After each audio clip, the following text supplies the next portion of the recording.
How to fix Epic Games Launcher LS-0004, game not installed correctly error.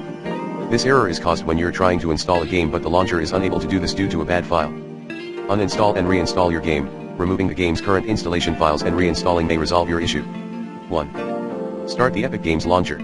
2. Click on your library. 3. Click on the three dots next to the game you are trying to play. 4. Click on Uninstall. 5. Restart the Epic Games Launcher and try to install your game again. Manually remove and reinstall the game.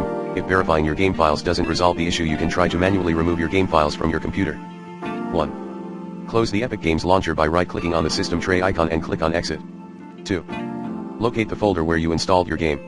Note, the default installation directory is C:\program files /Epic Games /3. Right-click on the game folder and click on Delete. 4.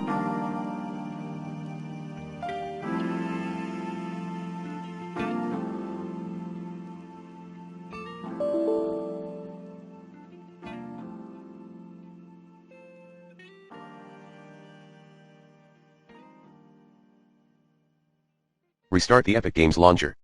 5. Reinstall and try launching your game.